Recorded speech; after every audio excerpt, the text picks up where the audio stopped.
What is good, everyone? A-Rock Oakley back for part 5 of building Wedge. We got a couple cards that I wanted to kind of talk about, and I've been working with some testing and kind of trying to dial in the numbers. And we're going to talk about a couple cards that I think might be on their way out that are pretty typical mainstays, and maybe touch base on thermal oscillator as well. So we're going to start talking about the cards that were dropped that we can consider. One of them being Black One, straight at 'em. So this card is great. Doesn't have the rebel tag, so but if we do lean into like a three of these, we can consider a bunch of other ships and maybe lose rebel assault, which I don't love to do, but at the same time, this is a very powerful ship. It loves to be piloted. It might just be for the Poe deck, which if you haven't checked that out, go check it out. That spoiler was crazy. Um, and I could just see this card being kind of what we were looking for. I wish it was a rebel, but I do think that this might be a great place for us to consider if we really need to shore up those two drop slots. The next part of this is Eject. I think is an insane card for us to be considering as a potentially sideboard card into the problematic uh, leaders that are pilots and or just pilots in general, being able to inject them down. We can use it defensively to put our Chewie into the ground on an earlier turn and have a big unit.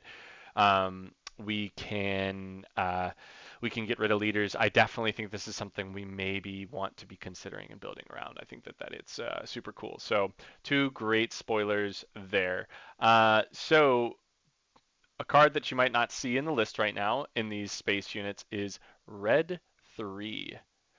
Red 3 has just felt a little lackluster, and I think that a big part of that is that he dies to all the most of the turn one ships, and blue leader just rips into this dude. You almost want to be playing a red 3 on like the wedge flip turn with another two drop or like a Chewy pilot or something like that, just to boost and do a bunch of damage. To use it almost as an event, less as a unit. So a lot of us have been talking, and I think that this is a card that we could see going down in some ways. I was feeling a little off about Sabine's Masterpiece, but the more I started to think about what some of the cool play lines can be, you play Sabine's Masterpiece on the following turn. You play Bright Hope, given an experience. You might be pinging something because you got an A-wing on the ground. Who knows? So this could do a lot if things survive, and having a 3/7 Sentinel in space kind of seems pretty sweet. And just, I mean, that's really the only green unit outside of blue leader and red leader that we have. So that's like part of the reason why I wasn't so sure about this card, but it's a 3/3 in space, which is great, and it kind of has a target on its back because left unchecked, this will do some serious work. Being able to attack for 4 every time with the ping is sweet. So definitely a strong ship, and looking forward to testing with this quite a bit more.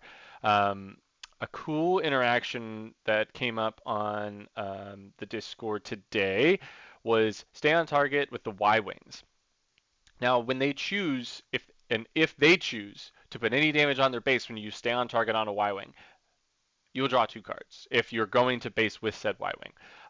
So I think that gives more value to our Y-Wings, which gives us more value to be wanting playing Tarkin Town, which gives more value to Daring Raid, which gives more value in a lot of ways, makes Red 5 even better, makes Sabine's Masterpiece even better. We're getting a lot of this extra ping damage that we can't bank on, but we can actually make use of. So I kind of liked that play line. I do think a third Bright Hope is starting to become more and more necessary, and obviously the Fang Fighters still being an absolute mainstay. So some of the things that I've been testing, some of the things that I'm working out, I do think Stay on Target was an insane pickup for us. And then between Black One and Eject, we have some really cool cards. But let's go take a look at the Thermal Oscillator build. I talked about this a little bit earlier, but um, dropping cards like Red 3, allowing us to see our Falcons more, to see our Sabine's Masterpiece more. We get to really rip into like seeing our stay on targets, to dig for more, and to use Rebel Assault. This is the type of build that I think maybe doesn't need um, stuff like Black One and other cards, and we can start to really adjust. This is close. I am uncertain which one I feel like is the faster version. I think that they are very close in speed. But that with red 3 going out and we just are playing impactful 3 drops between red leader, Fang Fighter, even on turn 2 seems to be pretty decent against against other piloting stuff. Millennium Falcon, Red 5, Sabine's Masterpiece. We're doing a lot with this, and sometimes even Red Leader is our 3 drop. So it just feels so crammed that why Red 3's out. So if you're thinking about the Thermal Oscillator build, this is probably something I would consider as a starting point. I like it. I do miss the Tarkin Town stuff, but maybe this 2 extra HP is enough to really push us forward. But yeah, some really cool cards in Eject and Black One. This one's a short one, but hope you all enjoyed. Stay awesome, and part 6 will be up soon. Hopefully some more Rebel spoilers. Let's go. May the Force be with you all.